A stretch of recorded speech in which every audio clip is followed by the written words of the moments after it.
بسم اللہ الرحمن الرحیم۔ سب نبیوں سے حتیٰ کہ حضرت آدم علیہ السلام سے بلکہ سب مخلوق سے پہلے حضرت محمد مصطفیٰ صلی اللہ علیہ وسلم پیدا ہوئے۔ حضور باعتبار حقیقت اول انبیاء ہے۔ سید عالم نور مجسم صلی اللہ علیہ وسلم حسی حقیقی نور ہیں۔ حضور تاریک سایہ سے پاک تھے، آپ کا سایہ نہ تھا۔ حضور صلی اللہ تعالی علیہ وسلم کا جسم پاک، صاف اور شفاف تھا اور کثافتوں سے پاک تھا، اتنا کہ دیکھنے والا آپ کے جسم کے اندر سے سورج کو دیکھ لیتا۔ جسم شریف دیکھنے سے معنی نہ ہوتا۔ اگر حضور صلی اللہ علیہ وسلم نہ ہوتے تو کچھ نہ ہوتا۔ سب کچھ حضور کے سبب پیدا ہوا اور حضور صلی اللہ علیہ وسلم کے لیے پیدا ہوا۔ الستو والے دن سب سے پہلے حضور صلی اللہ علیہ وسلم سے وعدہ لیا گیا۔ میثاق والے دن سب سے پہلے بلا حضور علیہ السلام نے فرمایا۔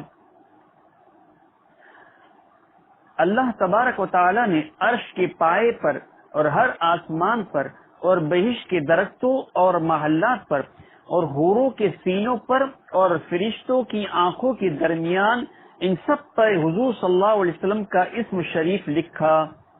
اللہ تبارک و تعالی نے ہر نبی سے ہمارے آقا و مولا سید عالم صلی اللہ علیہ وسلم پر ایمان لانے اور آپ کی مدد کرنے کا پختہ وعدہ کرایا۔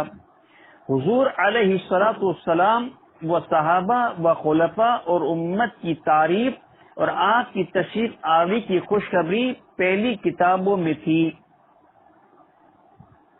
حضور صلی اللہ تعالی علیہ وسلم کا نسب شریف زنا سے مبرہ ہے۔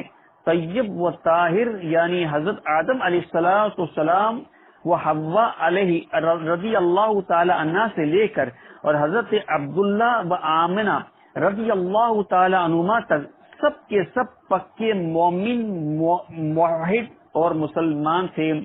حضور صلی اللہ علیہ وسلم کی ولادت کے وقت بت گر گئے۔ آپ ختنہ کیے ہوئے پیدا ہوئے۔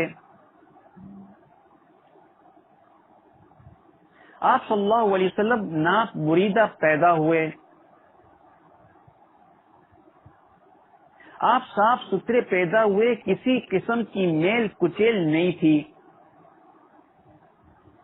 آپ سجدہ کرتے ہوئے پیدا ہوئے۔ آپ کی ولادت کے وقت آپ کی والدہ نے نور دیکھا جس سے شام کے محلات نظر آئے، اسی طرح ہر نبی کی والدہ دیکھتی تھی۔ حضور علیہ السلام کا گہوارہ یعنی جھولا فرشتے جھلاتے تھے۔ مدینے کے چاند سے آسمان کا چاند گہوارے میں باتیں کرتا تھا اور جس وقت جدھر اشارہ فرماتے چاند ادھر جھک جاتا۔ حضور صلی اللہ علیہ وسلم نے گہوارے یعنی جھولے میں کلام فرمایا۔ جب حضور علیہ السلام کسی درخت کے سائے کی طرف جاتے تو وہ سایہ خود بخود آپ کی طرف تعظیم کے لیے جھک جاتا۔ 4 دفعہ آپ صلی اللہ علیہ وسلم کا صدر شک ہوا، نہ خون نکلا نہ درد ہوا، دل باہر تھا پھر بھی زندہ رہے۔ اللہ تبارک و تعالیٰ نے قرآن شریف میں حضور کے ایک ایک عضو کا ذکر کیا۔ حضور کے اسماء شریفہ محمد و احمد اللہ تبارک و تعالیٰ کے نام محمود سے مشتق ہوا۔ حضور صلی اللہ علیہ وسلم بھوکے سوتے، سیراب اٹھتے، رب جنت سے کھلاتا پلاتا۔ آپ علیہ السلام اپنے پیچھے ایسے دیکھتے تھے جیسے آگے دیکھا کرتے تھے، یعنی آگے پیچھے برابر دیکھتے۔ حضور صلی اللہ علیہ وسلم رات اور اندھیرے میں ایسے دیکھتے تھے جیسے دن اور روشنی میں دیکھتے تھے۔ حضور صلی اللہ علیہ وسلم قریب و بعید کو برابر دیکھتے تھے۔ حضور صلی اللہ علیہ وسلم ساری دنیا اور جو کچھ اس میں ہو رہا ہے یا ہوا سب کو ایسے دیکھ رہے ہیں جیسے اپنے ہاتھ کی ہتھیلی کو کھارے پانی کو حضور صلی اللہ علیہ وسلم کا لعاب مبارک میٹھا کر دیتا تھا. دودھ پینے والے بچے کو لعاب نبوی صلی اللہ علیہ وسلم مل جاتا تو دودھ کی پرواہ نہ ہوتی. آپ صلی اللہ علیہ وسلم پتھر پر قدم شریف رکھتے تو نقش ہو جاتا، پتھر موم بن جاتا، قدم نیچے چلا جاتا. حضور علیہ السلام اپنی آواز وہاں پہنچاتے جہاں دوسرے اپنی آواز عادتاً نہیں پہنچا سکتے تھے. حضور صلی اللہ علیہ وسلم دور و نزدیک سے سنتے تھے اور سنتے ہیں.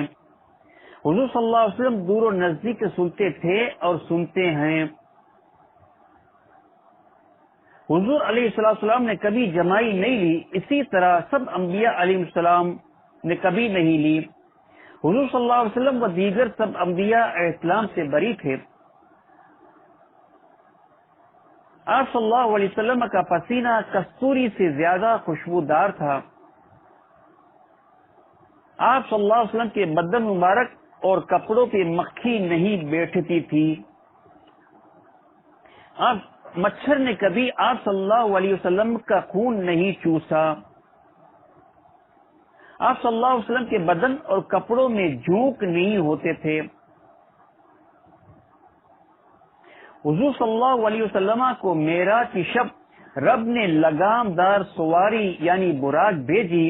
اس پر زین وہاں سے رکھی آئی. سب انبیاء اکرام علیہم السلام کے امام بنے، ملائکہ کے امام بنے، جنت و دوزخ کا معائنہ کیا. آپ صلی اللہ علیہ وسلم جب کئی تشریف لے جاتے ملائکہ کا دستہ پیچھے پیچھے بطور غلامی چلتا تھا. اللہ تبارک و تعالیٰ کے تمام خزانوں کی کنجیاں حضور صلی اللہ علیہ وسلم کو عطا ہوئیں. حضور صلی اللہ علیہ وسلم نے حضرت جابر رضی اللہ تعالی عنہ کے طعام قلیل کو لعاب مبارک سے کثیر بنا دیا. حضور صلی اللہ علیہ وسلم نے پیالے میں ہاتھ مبارک رکھ کر پیالے سے 5 دریا بہا دیے. حضور صلی اللہ علیہ وسلم نے کنویں میں تیر ڈال کر اس کا پانی بڑھا دیا. حضور صلی اللہ علیہ وسلم نے ایک بلیا کے مشکیزے سے سب کو سیراب کیا لیکن مشکیزہ ویسے کا ویسا بھرا رہا. حضور صلی اللہ علیہ وسلم نے استنجا کرنے کے لیے درختوں کو پکڑ کر پردہ بنا دیا. حضور صلی اللہ علیہ وسلم نے سرکش گھوڑے پر قدم رکھا، وہ ہمیشہ کے لیے مطیع ہو گیا. درخت نے جھک کر آپ علیہ السلام پر سایہ کیا. حضور صلی اللہ علیہ وسلم نے سوکھی بکری کے تھنوں سے دودھ کے برتن بھر لیے. حضور صلی اللہ علیہ وسلم نے حضرت انس رضی اللہ تعالیٰ عنہ کے باغ میں قدم رکھا، وہ سال میں 2 دفعہ پھلنے لگا. حضرت عثمان رضی اللہ تعالیٰ عنہ نے حضور صلی اللہ علیہ وسلم سے جنت خریدی.